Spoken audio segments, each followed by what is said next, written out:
안녕하세요. 주식메이트의 준호태입니다. 물주알 시간인데요. 이제 물린 주식 알아보는 물주알 시간인데요. 이번에 함께 알아볼 주식은 시젠이라는 종목이 되겠습니다. 자, 시젠 기업 개요를 먼저 보도록 하겠는데요. 시젠은 유전자 진단 관련 그리고 유전자 진단 치약을 개발하고 있죠. 코로나19 사태를 맞아서 가장 크게 성장한 회사라 할 수 있겠습니다. 유전자만 증폭시켜 질병의 다양한 원인을 정확하게 분석할 수 있는 유전자 증폭 시약 원천 기술을 보유하고 있다라고 나와 있습니다. 이제는 유전자 진단 관련 치약 및 기기 개발을 하는 회사로 코로나19로 인해서 가장 크게 성장한 기업이다라고 볼 수 있겠죠. 매출액도 작년에 엄청나게 늘었습니다. 평균 매출액에 비해서 작년에 매출이 엄청 뛰었죠. 코로나가 터지기 전까지의 매출액 현황, 1000억 원 정도 하던 회사가 작년에 1조가 넘었습니다. 그리고 올해도 1조, 내년에도 1조가 넘어설 것으로 이렇게 전망을 하고 있죠. 이 추세가 이어진다고 했을 때 이제 영업이익이 6천억대, 7천억대 이런 흐름이라고 한다 그러면 시가총액 3조 2천억은 충분히 설명이 되고도 남습니다. 영업이익이 6천억이라고 한다 그러면 시가총액 6조 원을 가도 누가 뭐라고 하겠습니까? 그런데 주가가 왜 계속해서 줄줄이 빠지고 있느냐는 겁니다. 32만원대 갔던 주가가 현재 12만원대, 거의 3분의 1 토막 나버렸죠. 주가가 하락한 원인을 먼저 보고 그 원인을 분석해서 대응을 해야 되겠습니다. 자, 최근에 주가가 많이 하락했던 가장 큰 이유는 매출액도 늘고 영업이익도 늘었지만 기대치에 미치지 못했다. 참관비와 연구개발비 증거로 시장의 기대치에는 미치지 못했다는 것입니다. 그리고 백신의 개발 및 접종 확대로 인한 영향, 백신 개발로 인해서 진단키트 수요가 줄어든다라는 이런 부분이 있습니다. 자, 주가 하락의 원인은 어느 정도 파악이 되고 있습니다. 4Q의 실적이 기대치에 미치지 못했다. 상당히 참 아쉬운 부분이고 참 아이러니한 부분입니다. 매출액과 영업이익 현재 보여지는 것만 보고 판단을 해야 되는데 기대치가 있다는 것이죠. 시제는 이 정도의 기대가 있어. 시가총액이 이렇게 한때 6조, 7조 이렇게 넘어섰을 때 그 기준으로 본다고 한다 그러면 4분기의 실적은 아무리 그렇게 커도 기대치만큼 오지 못했다라는 그런 부분이 있고, 그리고 코로나 백신이 나오는 상황에서 진단시약 수요는 줄어들 것이다 라는 판단이죠. 자, 그럼 이 상황을 극복하려면 어떻게 돼야겠습니까? 진단시약의 매출이 계속해서 작년처럼 나와야 된다는 것입니다. 그러한 전제가 있기 때문에 주식에 대해서 막연하게 상승을 기대해 보기가 어렵죠. 그래서 기술적 분석으로 봐야 됩니다. 기술적 분석 굉장히 중요해요.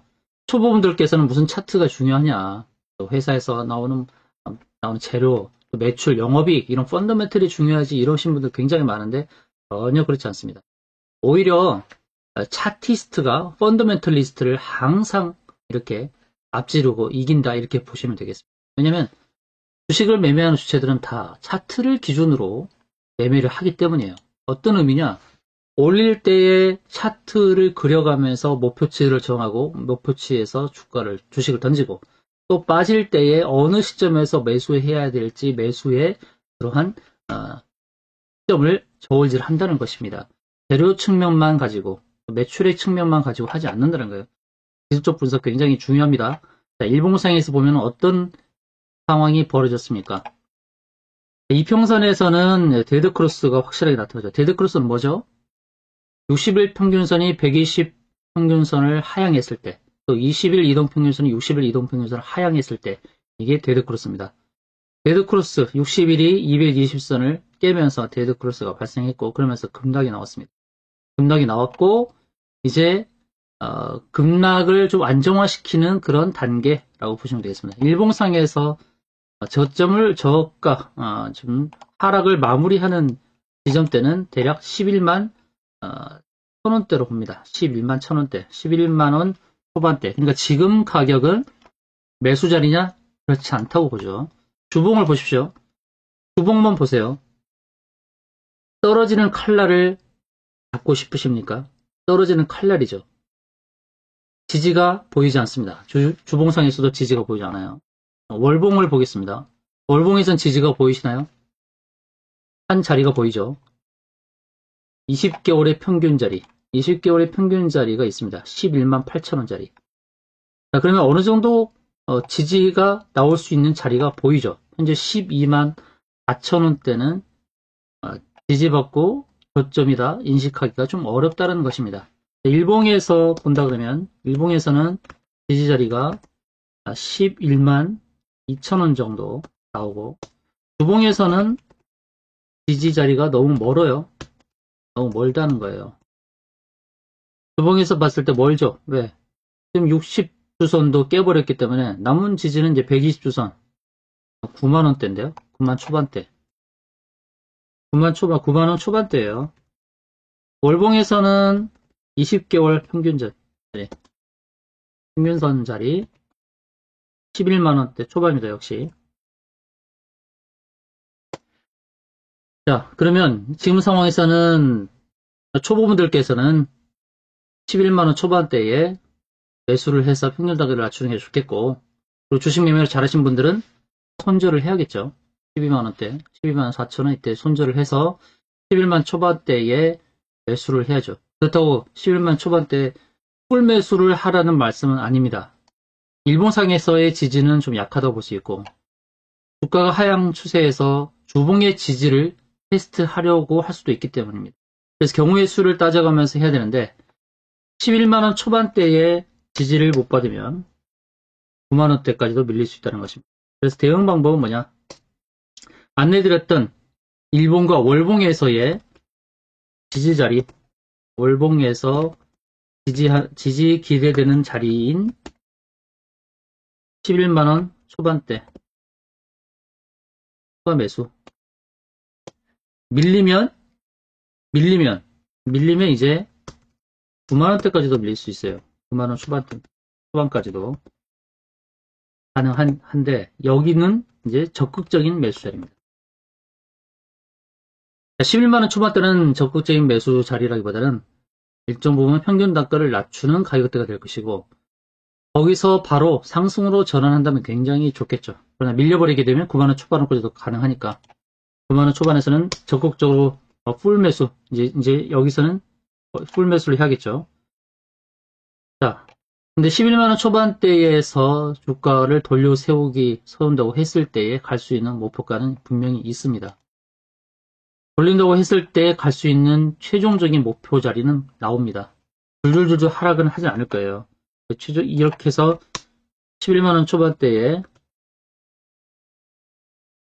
지지가 명확해지면 목표가는 7만원이 되겠습니다. 7만원이 돼요. 아시겠죠? 그러나 주봉상에서 보는 지지 9만원 선까지 밀려버리게 되면 목표가는 낮아집니다. 이 주봉상에서의 지지자리 60주선 자리인 9만원 초반에까지 밀렸을 때는 이때의 목표가는 4만원대가 됩니다. 14만원, 14만 5천원입니다. 이렇게 보시고 대응을 하셔야 될 것입니다. 현재 12만 4천원 물려 계신 분들은 굉장히 힘드시겠지만 그 고통의 끝도 다가오고 있습니다. 그러나 고점에 물려 계신 분들은 가급적이면 평균 단가를 낮추셔야 할 것입니다. 지금 가격대가 굉장히 고통스러울 수 있죠. 반토막 또는 3분의 1토막 이런 상황에 직면해 있으신 분들은 제가 안내드린 방법대로 잘 대응을 하셔서 매도 목표가에 잘 매도하고 나오시면 좋겠고요. 그리고 시즌이 이렇게 계속해서 하락만 하진 않을 거예요. 반등이 나올 텐데 어떤 재료가 분명히 나오게 됩니다. 진단 시험과 관련해서 매출액이 늘어나고 있고 또 공급 계약에 대한 발표가 있을 것입니다. 그와 같은 내용들 또 시점이 궁금하신 분들은 아래 하단에 나가는 휴대폰 번호로 문의 남겨주시면 답을 드리도록 하겠습니다. 이상으로 방송을 마치겠습니다. 감사합니다.